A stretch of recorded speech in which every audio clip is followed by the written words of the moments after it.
Hey everybody, welcome back to another week of Wealth Wisdom. This week we are talking about some interesting topics. Are you a subscription pauser? We want to know, we're talking about Spotify's latest earnings report, and we're also going to talk about finances in your home and how to really communicate with your spouse about the financial situation. Welcome everybody to another week of Wealth Wisdom, where we're helping you build wealth and legacy. Companies are like an organism trying to survive. It's always a risk when you're investing in a company that's purely tied to someone's brand. 45% of Americans have gone into debt for a Disney trip. This was interesting. Bill, you had sent this link around earlier this week. Subscription pausers. What's going on with subscription pausers? What's the latest trend here? Obviously, this is something we had talked about in the office, and you had brought it up originally as something that you go through, or actually one of your neighbors gave you an idea that every month you click off various apps so that you're not paying for them. So that way that if, hey, the kids are not using it that month, or you're not using it that month, you're not paying for it. So rather than paying $40, $50, $60, $80, $150 in subscriptions, you're eliminating those until you actually use it.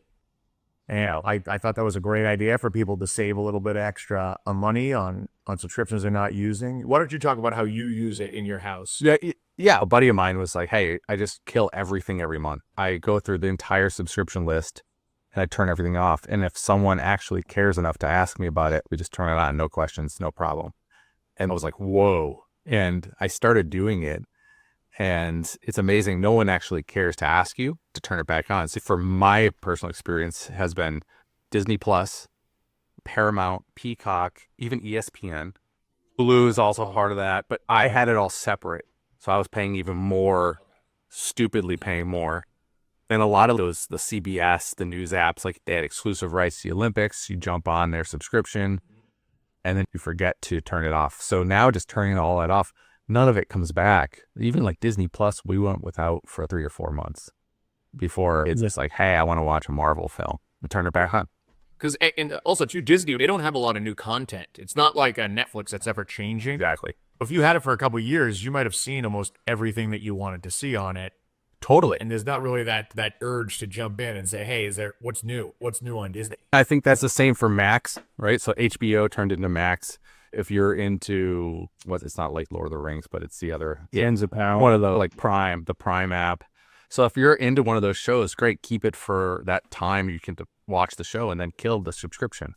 Oh, Game of Thrones, yeah. Game of Thrones, right? Slightly popular show, yeah. Yeah. Well, they came out with like a continuation of that, and I think it's real savings for people. Eric, a few $100s. What can people do with that? Oh, easy. I got a list of all the ones we had: Amazon, Netflix, Spotify, Max, Peacock, Disney Plus, Hulu. I do YouTube TV during NFL and NBA season, and then I cut that off. And then we also have Wall Street Journal, Barron's, Providence Journal. It's 10 plus subscriptions that you're paying monthly. Yep. The only ones we truly need are Amazon, Netflix, and Spotify. Yeah. Which kind of leads into the next thing, right? Well, that's the interesting part. I think if in my household, I would be crucified if I got rid of Netflix or Spotify. Yeah. Netflix is huge. That's definitely being used at least 4 or 5 times a week, I'd say. A lot of times just to watch old shows that are on Netflix, but those are ever changing. Yeah. But yeah, that would be a tough one.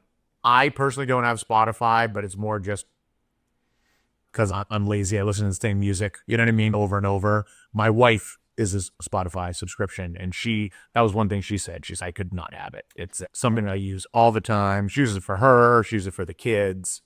It's a constant. And I know, Justin, you were saying that that's no holds bar for you. I know, Harry, do you really like it? Adam in the office, he said he's like, I might have to cut a pinky off before I let go of my Spotify.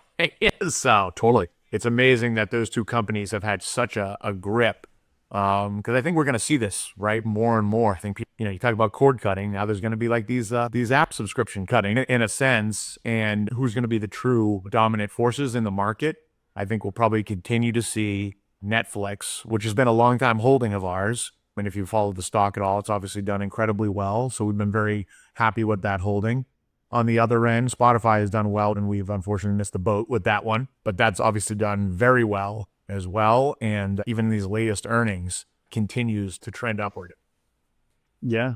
But even then, their growth bill so far has mostly been with audio. And now with their new announcement, with their new updates, they're looking to get more into the video space and take on the other big players, YouTube Shorts, TikTok, Meta, with Instagram Reels. So they're looking to get into that space, and there's could be even, greater growth for Spotify going forward.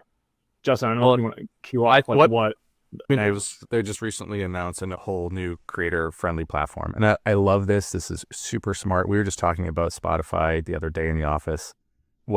How much bigger can they grow? And I think their latest is really telling of their future growth.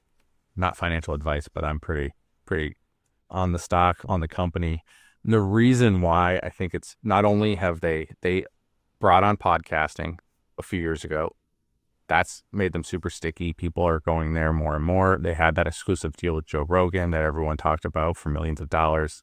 Those deals are still in play for them, so they're getting that influencer pull. But the new creator, They're no longer exclusive, though, right? Before it was an exclusive. That's true. Now they've released Joe Rogan back out to the wild, so to speak, and they've done that with a few other big podcasts where it was exclusive. Now it's not, but I think maybe they're thinking that we have that user base. They're on us. They're not leaving. and maybe switch to the ad-supported tier, but they've done just fine. It's very sticky. They have a lot of pricing power. so they're boosting profits through their ad platforms, their subscriptions. That huge growth, right? So I think off the top of my head, I believe I read yesterday, they have about something like 600 million users, of which 250 million are paid subscribers. So that was shocking to me, because once you become a paid subscriber, I would never go back to that. Now the creators, so they're making a very sticky place for creators to stay there and use them exclusively. And when you think about Eric, why do you think Netflix is uncuttable? Right? No one wants to pause that subscription. Content is king. Yeah, they've got all the big shows, way more content than the other players. So that's why you keep Netflix Think over about how the expense Netflix has to create all that proprietary content. It's a huge expense. So Spotify is just crowdsourcing it, basically. Correct. Yeah, they're pulling the YouTube business model. Exactly. Let the creators deal with the upfront cost of creating all the content and generating it, but also give them a lot of power on the other end to be able to monetize it through ads. Yeah. So they're taking it right out of YouTube's playbook, and now adding comment sections too with greater control. Same thing YouTube does. So all the power is in the hands of the creators. Let them generate money for you, but bring people to the platform. That's the big Which is great for us. Like, our show is on Spotify and YouTube. We're going to ask you what you want to hear next.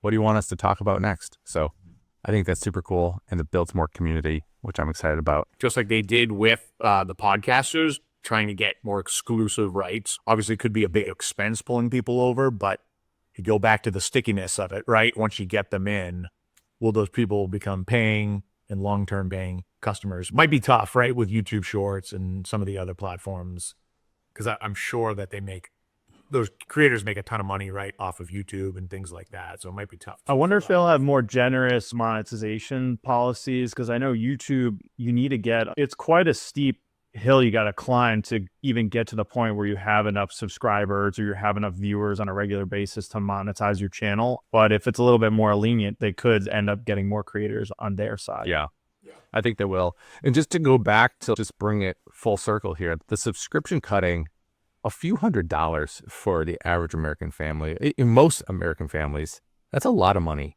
And I think that plays really well into the next piece of the show. And as a family, as a married couple, or if you're not married, just as partners, there's saving money and living below your means is huge. And I was shocked by these stats. Like, Eric, what was the stat about finance causing problems in your relationship?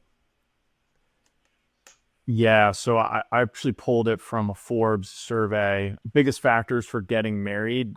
People ain't marrying for love, apparently. It's the number one factor was financial security. Number 2 was companionship. Number 3 was love. And then what correlates with that is biggest factors then for getting divorced follows that, right? It was actually number 1 was lack of family support, lack of extramarital affairs, lack of compatibility. And a lot of that follows along the lines of financial stress. Financial stress was actually, I believe, 24% of people reported that as a reason for them getting divorced.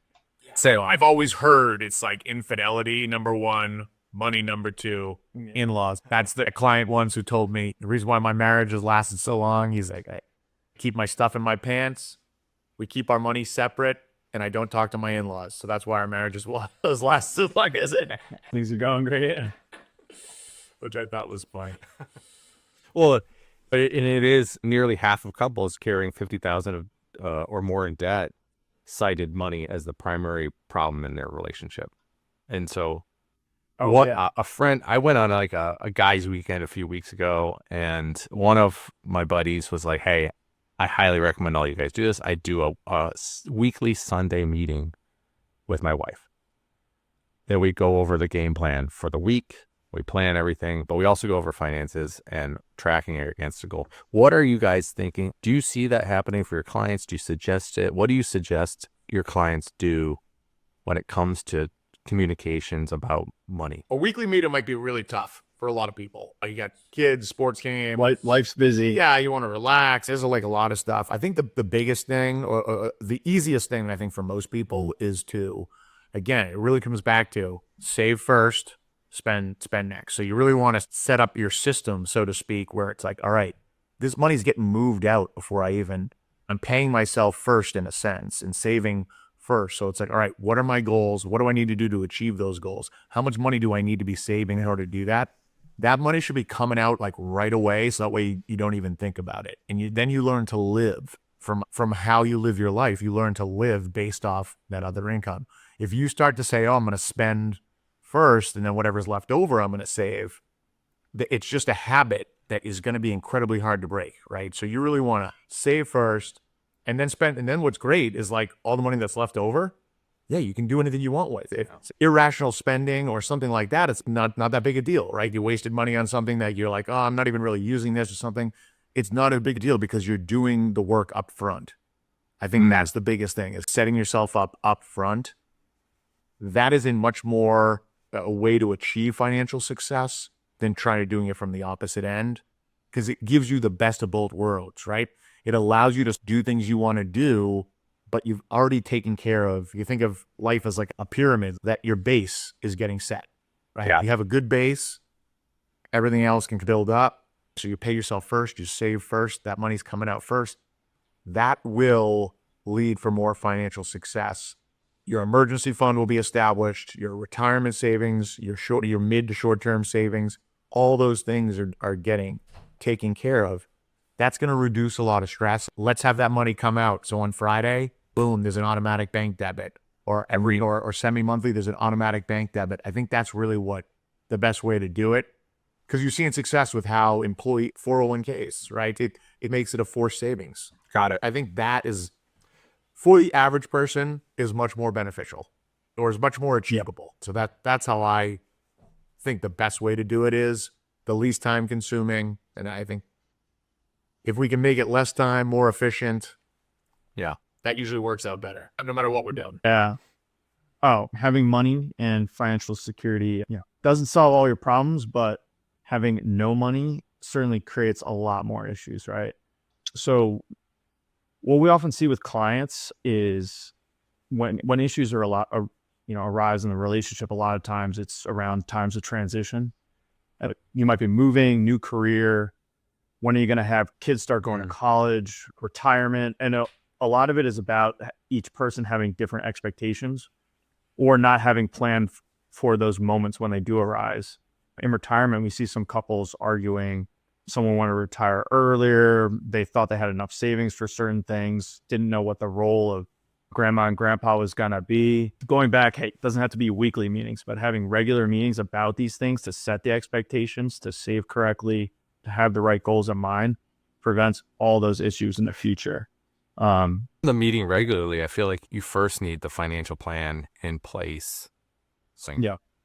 is that, I mean, Yeah, Bill, That's why it's so important to work with a financial advisor, a coach. you know what I mean? Yeah, coach. And people have said this to me often. They're like, Bill, I feel like I just had a therapy session with you. You know what I mean? I hear that a lot. And they're like, thanks for being just an ear. And so, or I'll get that. "Oh, I didn't realize this was going to be a therapy session. I feel like I've worked a lot of stuff out here." It's stuff like that. We crunch the numbers and we do all that stuff for you. And we put the investments in place that can lead to long-term growth for you. But also, too, it's talking through some things. And I've never done therapy or anything like that. A lot of people say they already know what they're going to talk to their therapist about almost before they go through it. It's just the act of talking through it helps them unlock a few things. I think working with a financial advisor who's helped coaching you through, talking you through some things, reassuring you on some ends, and then looking at other things and saying, guys, I know that might feel comfortable, but it's not a good idea. You know what I mean? It's not going to lead to long-term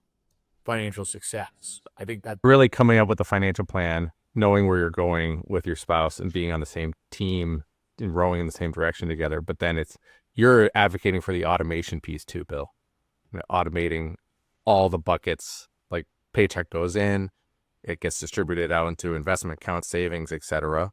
Am I understanding that correctly? That's what I think is, yeah, for because based on like the energy to do it that way, there's going to be times in your life you're going to have stock options that vest, or if you own company stock, maybe that stock does incredibly well for you in various options, whether it's incentive options or whether it's restricted stock, or even that you were granted shares you get with a startup or something like that. And you got inheritances, you've got bonuses. There's all these things that come in. Those are different financial events that might lead you to do some other savings, right? But the automation aspect of it, it's going to save you time. You're not missing out on waiting too long. I think that's another problem. People say, oh, when I have the money, I'll invest. This forces you to do it. And it also helps you, now you can draw from something. You talk about debt and things like that cause a lot of financial stress. This is going to force you to put money into an emergency savings, right? While also hopefully growing in the meantime for when you do need it. But these are all things that will relieve a lot of stuff down the line, even though it might be a little stressful to get things started. Once you do, you're able to make your decisions a lot better too. If you go to buy a new house, I have to have this much money savings. A lot of times people say, oh, this is how much I make. We can spend this much on the mortgage, but it's like after my savings, we go through everything. Yeah, this is really how much house I should afford. What helps you make better your decision making and things along those lines are a lot better once you've already established that stuff, because you say, hey, I can't go without that because future me needs it. You know what I mean? So Eric, what's a tip? Because now I'm thinking, all right, well, the credit card's going to allow me to go over that budget.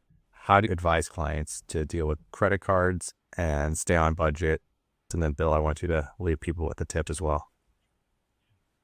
The first way to tackle that is to actually look at your expenses. Most people don't even look down and track what they've actually been spending on monthly.